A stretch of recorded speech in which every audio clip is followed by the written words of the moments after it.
Subscribe करें आपकी आवाज़ लाइव चैनल को और बेल आइकॉन दबाना बिल्कुल भी ना भूलें ताकि हमारी न्यूज़ अपडेट सबसे पहले आपको यही मिले। बताने के लिए मैं आया हूँ कि औरंगाबाद एक अब ऐसे स्टेज के ऊपर आ गया है जहाँ पर जिसे हम एक अलार्मिंग सिचुएशन कह सकते हैं। बहुत ज़्यादा हमें चौकन्ना रहने की ज़रूरत है। और ऐसे हालात के अंदर जब ये फैसला लिया गया था कि रमज़ान महीना आ रहा है और रमज़ान के अंदर लोगों की सहूलत को देखते हुए एक स्पेशल टाइमिंग डिक्लेयर किया गया था गवर्नमेंट ऑफिशियल्स के साथ बैठ के कि हर रोज़ दोपहर में 3 से 5:30 बजे के टाइम के ऊपर औरंगाबाद शहर के 23 जगहों को आइडेंटिफाई किया गया था कि जहां पर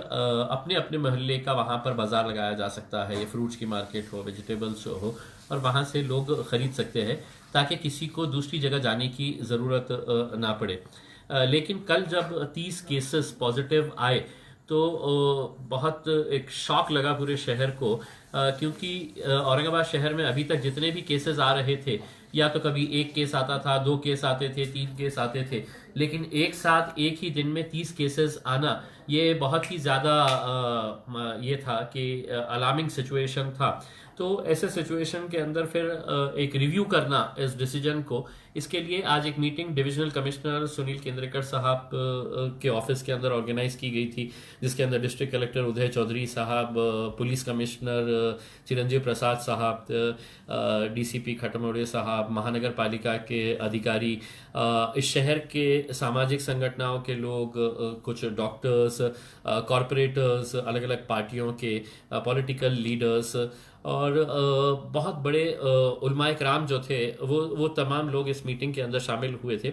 और इत्तेफाक राय से फिर ये फैसला लिया गया है कि इस डिसीजन को रिव्यू किया जाए कि बहुत सारे जब लोग बाहर निकल रहे हैं तो यकीनन सोशल डिस्टेंसिंग फॉलो नहीं की जा रही है। यकीनन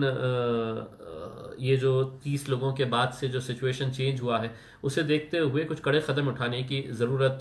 थी। उस हिसाब से एक फ़ैसला लिया गया है, यूनानिमस तरीके से ये फैसला लिया गया है कि अब सुबह 7 बजे से लेके 11 बजे तक ही अब मार्केट खुली रहेगी। यानी कि अगर आपको रमज़ान की ख़रीदारी करना हो, सब्ज़ी तरकारी लेना हो, या पूरे शहर के अंदर अगर किस को भी कोई चीज़ खरीदने के लिए जाना है तो आपके पास जो समय है वो सुबह 7 बजे से लेकर सुबह 11 बजे तक का टाइम दिया गया है।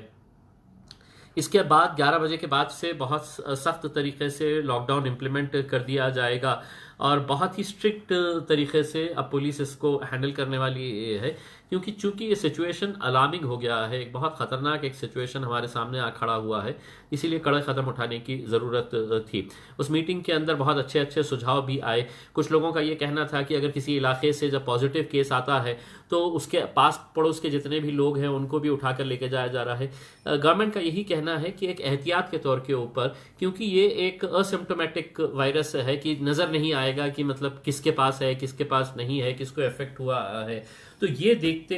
हुए एक प्रिकॉशन के तौर के ऊपर जहां पर भी पॉजिटिव केस आता है उस बिल्डिंग के अंदर हो या उस बिल्डिंग के अतराफ में जितने सारे लोग हो, या वो जो पॉजिटिव केस आया है वो किन किन लोगों के कांटेक्ट में आया है, तो वो सभी को लेकर जाया जाता है, उनका टेस्ट कराया जाता है, और वो अगर नेगेटिव आ जाता है तो यकीनन उन्हें छोड़ दिया जाता है। लेकिन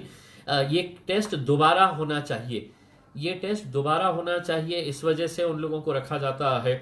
शिकायत ये भी मिली थी कि जहाँ पर क्वारंटाइन सेंटर्स है वहाँ पर अच्छी सुविधाएं नहीं है, सहूलतें नहीं है, ये भी प्रशासन के नज़र में लाया गया है और ये सख्त ताकीद की गई है कि जितने भी लोग क्वारंटाइन के अंदर है उनको अच्छे तरीके से खाना प्रोवाइड किया जाए, वहाँ पे साफ़ सफाई का ख्याल रखा जाए, बल्कि उनका टाइम पास हो इसके लिए भी और कुछ दूसरी सुविधाएं हो सकती है तो वो सुविधाएं वहाँ पर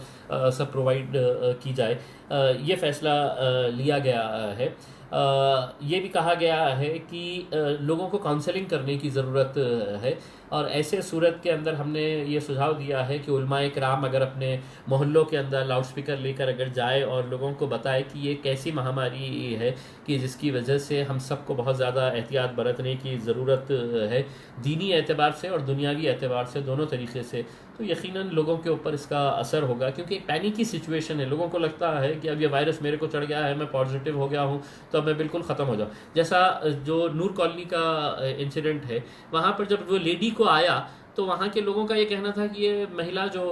है ये तो कभी घर के बाहर ही नहीं निकलती है, ये निकली ही नहीं थी, तो फिर इनको कैसा हो गया है, वो नहीं निकली थी। लेकिन उनके घर का जो भी शख्स बाहर निकला था वो बाहर गया और बाहर से वो वायरस लेकर आए, और घर में जब आया तो वो घर के सबसे ज़्यादा टारगेट किसको करता है? जो घर के बुजुर्ग लोग हैं, हमारे माँ बाप है, हमारे दादा दादी है, हमारे नाना नानी है, या घर में जो भी बुजुर्ग होगा उनको सबसे पहले टारगेट करता है। यानी कि अगर आप नूर कॉलोनी की अगर आप लिस्ट देखेंगे तो उसमें 2 साल की एक बच्ची भी है, 5 साल के भी है, 7 साल की भी है। ये बच्चों का क्या कसूर है? ये तो घर में ही हो गए। लेकिन घर का कोई एक बंदा अगर बाहर गया होगा, उसने वो वायरस लेके आया, तो वो घर के पूरे लोगों को पॉजिटिव किया गया। तो ये है कि ऐसे वक्त के अंदर प्रशासन के साथ, पुलिस डिपार्टमेंट के साथ पूरी तरह से कोऑपरेट करिए। कुछ लोग गलत गलत तरह के वीडियो निकाल के डाल रहे हैं, कुछ लोग ये कह रहे हैं कि इनको क्यों उठा कर लेके गया है, इनको तो कोई सिम्टम्स ही नहीं है। ये वो लोग हैं जिन्हें बहुत ज़्यादा जानकारी नहीं है, ये वो लोग हैं जिन्हें साइंस क्या है, वायरस क्या है, ये कुछ समझ में नहीं आता है,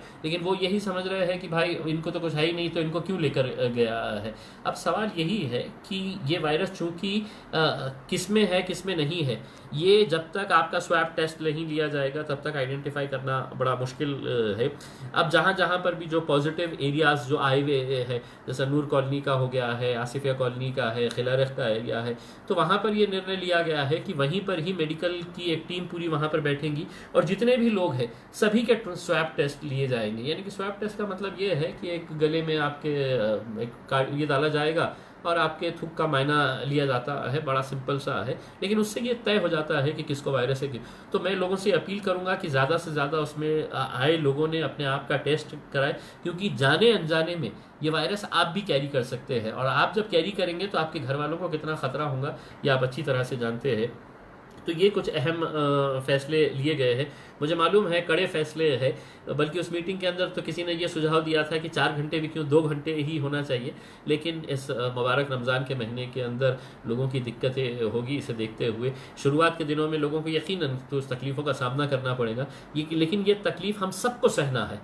ऐसा नहीं है कि मेरे लिए मार्केट अलग खुली रहेंगी और आपके लिए बंद रहेगी, या किसी के लिए खुली किसी के लिए बंद। पूरे शहर के लिए ये डिसीजन लिया गया है, क्योंकि पूरे शहर का इसके लिए फ़ायदा होगा। दिक्कतें यकीनन आने वाली है, लेकिन जैसा वहाँ पर डिविजनल कमिश्नर ने कहा है कि किसी की भी जान से बढ़कर नहीं है। अगर कोई दुकानदार ये कहेगा कि साहब मेरे कारोबार का कैसा होगा, मैंने तो इतना सारा फल लेके आ गया हूँ, सब्जी लेके आया हूँ, उसका कैसा होगा, ठीक है आपको थोड़ा सा नुकसान सहना पड़ेगा, लेकिन आपकी और इस शहर में रहने वाले लोगों की जान से बढ़कर नहीं है। हमने प्रशासन को यही कहा है, जो गरीब बस्तियां हैं जहां पर टोटली सील डाउन कर दिया गया है, वहां पे खाने का इंतज़ाम किया जाए। पानी क्या बहुत बड़ा मसला है कि कई कई इलाकों के अंदर 6-6, 7-7 दिन के बाद पानी आ रहा है। तो प्रशासन ने ये आदेश दिया है महानगर पालिका को कि हर इलाके में कम से कम 3 दिनों के बाद पानी आया जाए, इसका प्रबंध किया जाए। तो ये पानी की समस्या है, उसको भी निपटने के लिए किया गया है। मैं तमाम NGOs का शुक्रिया अदा करता हूँ जो इस मौके के ऊपर बहुत अच्छा काम कर रहे हैं, लेकिन मैं चाहूँगा कि जो इलाके हैं जहाँ पर टोटली सील डाउन कर दिया गया है वहाँ पर ज़्यादा तवज्जो देने की ज़रूरत है। हम सब मिलेंगे, हम सब मिलकर लड़ेंगे, और यकीनन अगर हम सब मिलकर अपनी अपनी जिम्मेदारियों को निभाएंगे तो यकीनन हम औरंगाबाद से कोरोना वायरस को भगा सकते हैं। अगर आप और मैं हम सब मिलकर अपनी अपनी जिम्मेदारियों को समझ ले कि नहीं, मैं अपने आप को, अपने घर वालों को प्रोटेक्ट करके रखूंगा, तो पूरा शहर प्रोटेक्टेड रहेगा, और तब जाकर हम बहुत जल्द औरंगाबाद शहर को इस लॉकडाउन से बाहर निकालेंगे। वरना अगर यूं ही अगर बाहर फिरते रहे, घूमते रहे, मार्केटों में टहलते रहे, तो ये लॉकडाउन कब खत्म होगा ना मुझे पता है ना आपको पता है। इसीलिए मैं तमाम औरंगाबाद की जनता से यह अनुरोध करूंगा कि 7 से 11 के बाद आप कोई भी सड़क के ऊपर नज़र ना आए, और अगर ऐसा आप करते हैं तो कोरोना वायरस से ये जंग हम यकीनन जीतेंगे। बहुत बहुत शुक्रिया।